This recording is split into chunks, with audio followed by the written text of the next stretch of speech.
Come with me and you will see all the things that we find in the trash. It's garbage picking time! So one of my friends was throwing out this little pocket mod bike, and it was kind of cool, but what usually goes wrong with these is the batteries are dead. So when you find them as dead batteries, but they're rather cheap on Amazon. You can go and get them and replace them rather inexpensively. So I did that. I had some fun with it, and I also kind of wanted to man it up a little bit. I guess what you could say, man it up. So I removed all of the plastic panels, so it kind of looked kind of like a little moped or something like that. And I had some fun with it for a little while.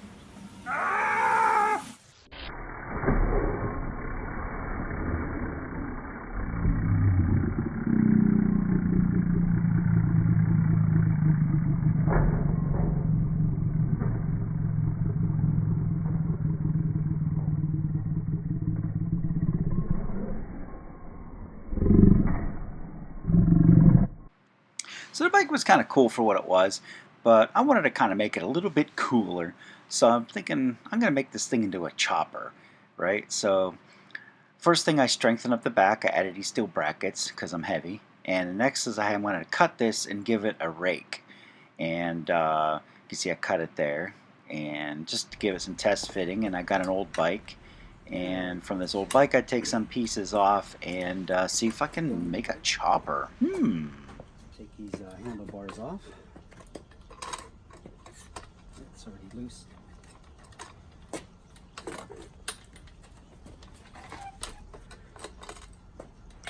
Yeah, this bike I also found in the trash, so I make use of this. And also, one of my neighbors, he's a scrap metaler, so sometimes I find some stuff in the back of his pickup, and you come across a lot of these, these old bikes that people just kind of throw away.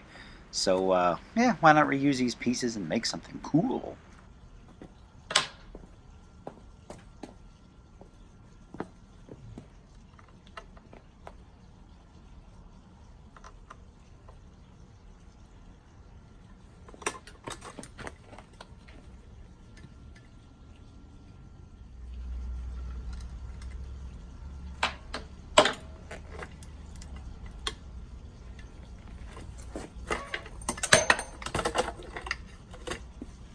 Alright, who really wants the front forks out of this?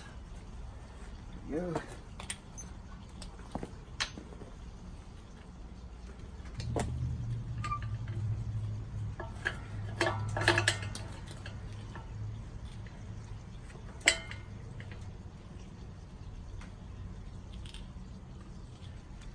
Yeah, the tire was just too big for this, so I said, you know what, I'm just going to use a little tire, and it'll be cooler too if I got the, the big forks and a little tiny tire in the front.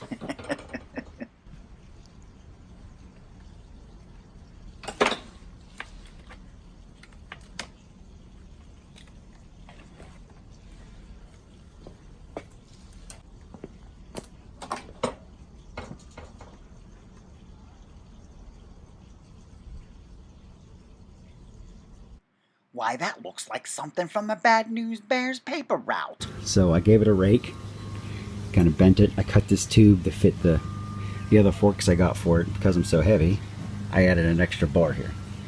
I welded that in. Because it's chopper, and I changed the rake, I had to put a little stopper on here, because you'll crash if you turn the wheel too much. So this is how the bike frame looks now. And just getting ready for paint. So those are the modifications I did, so I don't have to worry about this thing breaking in half.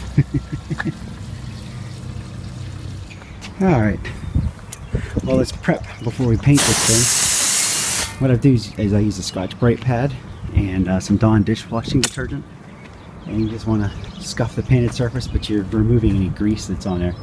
And when you're rinsing things off, you just kind of want to look for areas that bead, like where the water beads. It's not sheeting off. That's a good sign that there's a little bit of oil on there. So you just go back and touch up those spots that are beading. And you kind of want the water to sheet off. What that means, it's kind of like sheeting off and not little beads of water. little beads of water indicate there's a little bit of oil on there. So this will help the paint to stick. I got it all Scotch brightened up and getting ready to paint. I'm gonna let it dry in the sun, and be back soon. Yeah, it's all dry, ready for paint.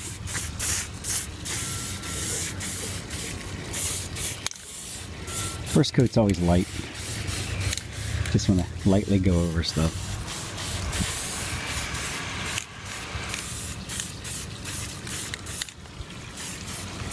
This is first coat's this primer. I'm going to be painting this black, so I'm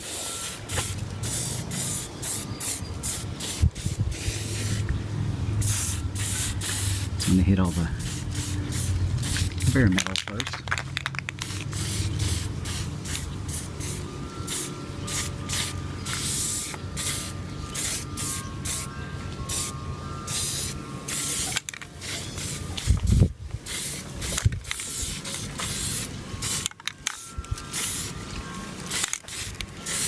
Found a long time ago in spray painting, you don't want to go thick at all with the first couple of coats. You just want to go very light spray.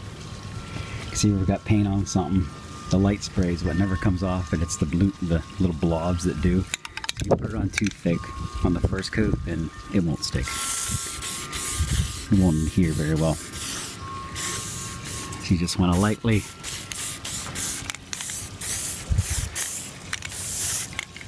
just a very light spray over it. You probably can't see, but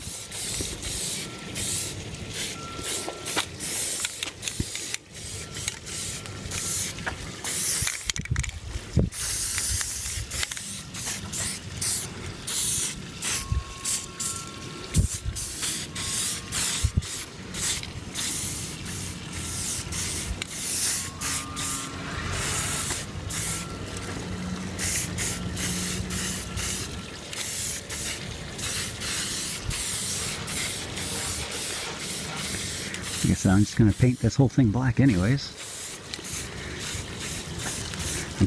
I'm just using some old paint I got in the garage. This is just some automotive primer.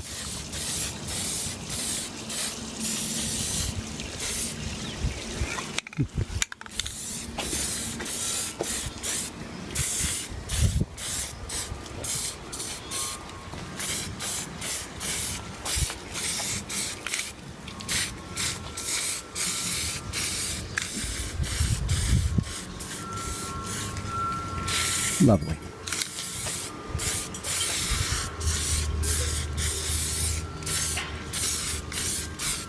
So I don't even care, there's a label on there. This will be covered up anyways.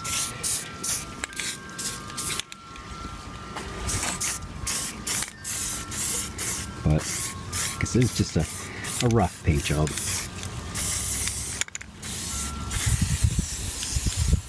So I cut out some of the parts and we just sprayed this thing for like hours on end, right? It didn't take hours. Well, now I finished the primer, and this is me putting the final coat on. I'm just using Rust-Oleum paint. Just gonna hit it just very light for the first coat of this stuff.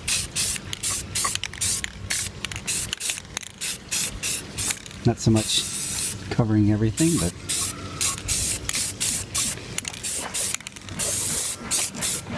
first coat usually don't want to go too heavy.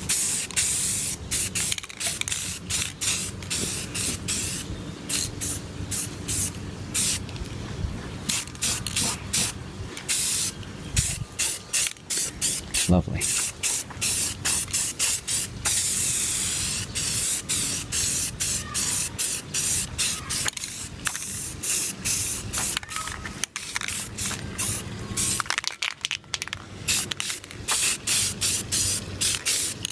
Here's the bike frame. It's finished paint. Looks good. Good for now. And once let this sit out here for 4 or 5 hours, dry in the sun, and start assembling it. Maybe I'll let it sit overnight. Brilliant. And here's the little mountain bike forks that I got. I mounted the original tire on here. We'll paint that silver at some point. Got these way cool handlebars for it. Most of the stuff was Grab from the scrap man out of the back of this truck, just like old bikes and stuff, taking little bits and pieces. So go ahead and put these forks on next and show you what that. Oh no! So we got the way cool handlebars put on there. What do you think, Genevieve? You like it? You gonna ride that? You can ride it. It's kind of got like a little chopper to look to it. Next, we're gonna mount the motor up and get the back tire on. You wanna help? Are you gonna ride? Oh, it's the original 24 volt 250 watt motor. This Hey, is what I'm Daddy? replacing it with. Yes. Hey, Daddy. Are you gonna ride that bike when you're done? Yep. Well, So we're gonna go with 36 volts, 500 watts. That's what this guy is. You can see how much bigger that is. Daddy, if you painted your bike this color, then it will be a gear bike. Yeah, I know. I'm still gonna goofy riding the goofy things. This one's your bike down here. This one's mine. No, this is mine. Yep. With training wheels. You need training wheels on there. You need training wheels so you can get that. Put this wheel back on. This is a little dirty here, so we're gonna take some SOS pad and see if we can clean up this back wheel. It's a little rusty, a little dirty, but I'll just clean it up a little bit. Got the motor mounted in there. Looks pretty good. I had to use a little bit of washers, 6 washers, to lift the height up a little bit. It was hitting this bar down here originally, and instead of putting a notch in and doing extra welding, I just lifted the motor up. So just saves a little bit of work. You can see it sticks out a little bit from the side. Monster motor. So this is kind of what we got so far. Looks kind of cool now. All that's left is to get the wiring done. Motors in, wheels on, chains on. Get the handlebars in. You ready to ride this? Yeah. Hold on, it might fall. So I had an idea to use some plywood to finish this bike off. And so I used some cardboard and cut out some templates, and then of course drew it onto the plywood and cut that all out. Alright, so before I get into the wiring bit, I got a wiring kit for this. It's for the 36 volt 500 watt motor, but the Pocket Mod had wiring and things I'm going to be reusing. I have to reuse the brake, got rid of some of this stuff, and the electric, the kit that came with it came with new handlebars and controllers that are linear. The usual Pocket Mod has like an on and off, whereas the ones you can get online now, it's linear. The more you turn the handle, the more power it puts to the motor. So it should be pretty cool. For right now, since we're in like this paint mode, I'm going to take these little pieces. I think I have video of this. If I do, I'll put it in there. And so I made these little parts, to go on the side here to kind of cover up the battery, make a little battery box. So what I'm going to do is I'm just going to stain this wood, this plywood here that I made, to give it that like a rustic type of look. So I hope that comes out nice. I think I got like a cherry wood stain or something, but I just whatever I found to be the cheapest, and we will go from there. So I got a little bit of cherry stain on these, and so I'm gonna let this dry overnight, and then tomorrow I'm going to put the gloss finish over it. I forget what that's called. Oh, polyurethane. So we'll polyurethane this tomorrow, and I'll have to let that dry again overnight. But so those came out pretty good, and they're going to look pretty decent once they're put on that bike over there. So definitely making some progress. I had some leftover vinyl paint from another project, so it was spray paint, vinyl spray paint, and I painted the white seat black. Looked a heck of a lot better. That thing's coming along rather nice, I must say. Alright, here we are. Got the wood panels attached.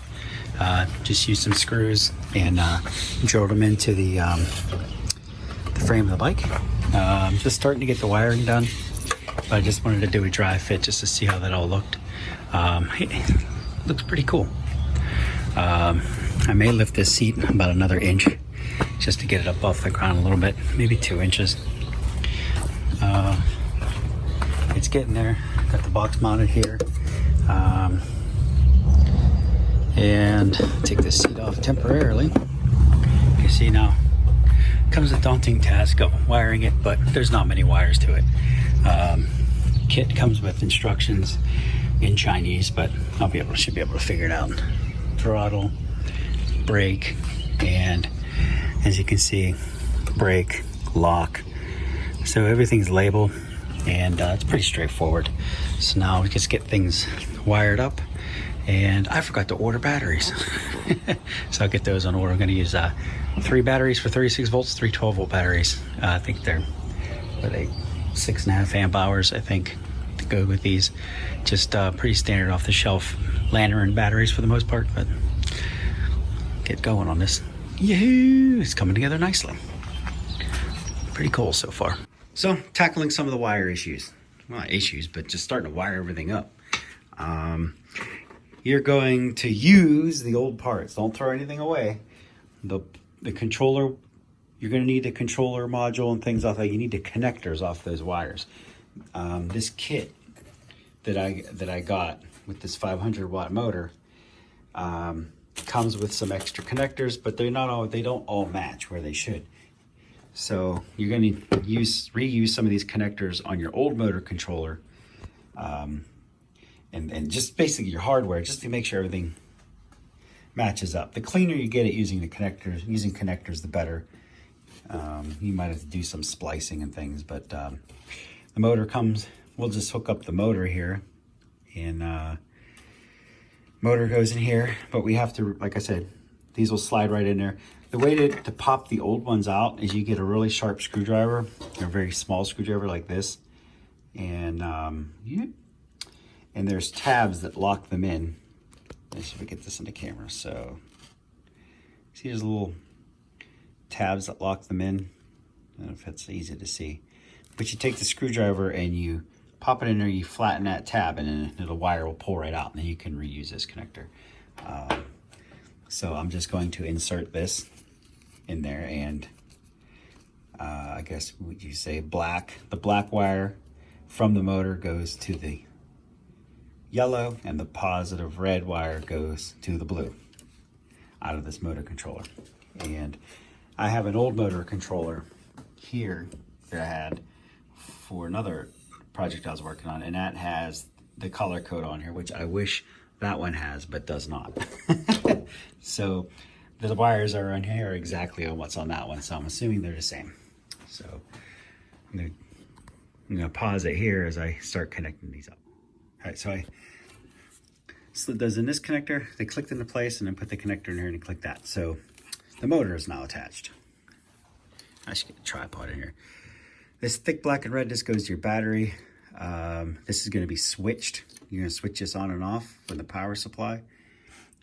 Here I took the old switch off the pocket mod, and I was going to reuse this, but it's square, and that's annoying. It's a little extra work because you got to make a square hole, and I could be done, but I'm lazy. So I got a heavy duty switch here that will replace that one. And gonna wire that in there. Yay! Just gonna be reusing some of this. The kit came with a new charging jack, so I'm not gonna reuse this charging jack. But looking at the old stuff, you can kind of piece together where all the wires go. Okay, the next thing I'm gonna hook up is the brake. So you get the brake line, obviously, which activates the brakes, but you have a brake sensor, and that's just a switch in there that tells the motor, hey, I'm hitting the brakes. Or it tells the motor controller, hey, I'm hitting the brakes. So that wire is strung all the way through, and the pocket mod is a 3-prong, this is connected to your brake. It's a 3-prong. As you can see here are 3 wires, or it's 2 wires and a 3-prong plug. The kit from controller, see one that's marked brake and brake light. So you could actually add a brake light on here if you want, if you're that thrifty, but the brake is the brake sensor.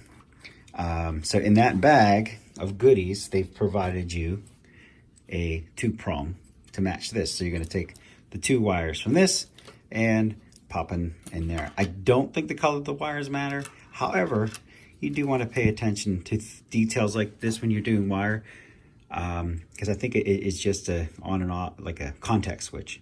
However, they did provide you with the hardware. Just kidding. Well, you should have, never mind, just cut these wires next time. So we're going to attach these new blades onto here. That looks like the wiring diagram they used in the Towering Inferno. So I'm wiring up, trying to figure out how to wire these switches up. And what I'm finding is this is, if I put the switch in here, it's going to hit the battery. I didn't give it enough space. So I got a little electric box from the hardware store. And I'm just going to move the controller over and put this little electric box here, like that. And then I'll mount the switch and the charging jack in this. And it'll just go right here like that. Got the box installed. Charger is here. Switch is here. Kind of put the charger right up top here. So I remember when I plug it in, I'll see the switches up and switch it down. But if it's a little too big, I'll get a smaller switch, but I don't know if my foot or something will hit that. But the seat, I think, comes out to here. So I think that'll be all right for now. Here's my mess. Doing some wiring. I get kind of messy. Unfortunately, the controller that came with the kit did not work. I took it apart, did some troubleshooting, and let's get here. And the potentiometer that's in here is shot, so that was a bust. The voltage indicator worked. But anyway, so what I did is I grabbed another controller I had laying around from another project, and I put that on there. It works the same. So I'm just finish wiring up that, but that cable that was with that one was shorter. So I spliced it together to work with it, and I'm gonna do the heat gun. Here's a little bit of extra tubing I found. Definitely want to use heat shrink on this one, and to extend this wire so it can reach the controller box.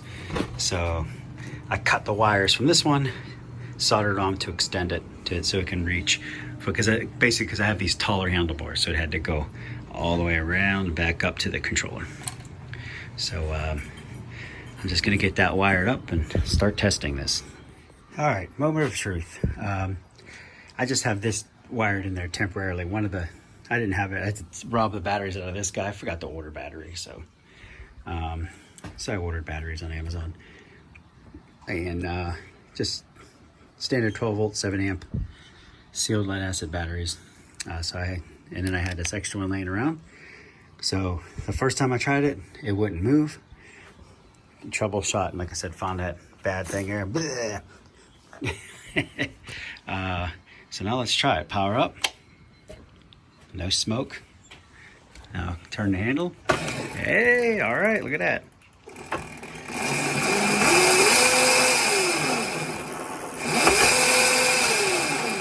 She's alive. All right. Okay, so got everything wired in. Some wiring tips, something common that people forget. There's something in here called lock. You have to short those 2 wires together if you don't have a key to lock your bike. So you just kind of make yourself a little connector to short those 2 pins together on the lock. So if you had a key, that would be shorted out when you turn the key. There's the wiring for the speed controller. The wiring colors don't always match. In this case, it's red, black, and white to red, black, and blue. and you can do some ohming that out to find out if that's the right wiring. That all works. It's good to go. This is running at 36 volts. At the end of the video, I may post a wiring diagram for this, but they differ a little bit. And I just went off the front of this box. If you want to just pause the screen, and that shows you where the wires go. And again, you can also use the other controller box as a reference. And I'm going to button this up and do a little test ride. Oh, the third battery I'm putting in the battery compartment of the seat. So I'm keeping the original two, and the third, because in these bikes it has like a little compartment in here, and I drilled a hole in the bottom. I'm going to run the wires up through and put the third battery in here, and I'll build a little battery holder for that. So I didn't want to get in here and modify too much. I couldn't figure out how to squeeze 3 batteries in there. And so, all right, we'll button this up and give it a test drive. All right, I got everything wired up, and switches wired. The batteries came in. So like I said, I got the 2 batteries back here, and I have another wood panel that'll cover that up. I just have it off for now for the test drive. And I put the third battery under the seat, and I plan on mounting that a little better. But for now, for just a test ride, just to make sure everything works good, I'm just gonna stuff a rag on there just to hold it still. And I lost the spring to the kickstand, so I have to find that. So right now I don't have the kickstand on there. And I think this came out really well. But I gotta take the plastic off the. But everything's functional. Put the switches on.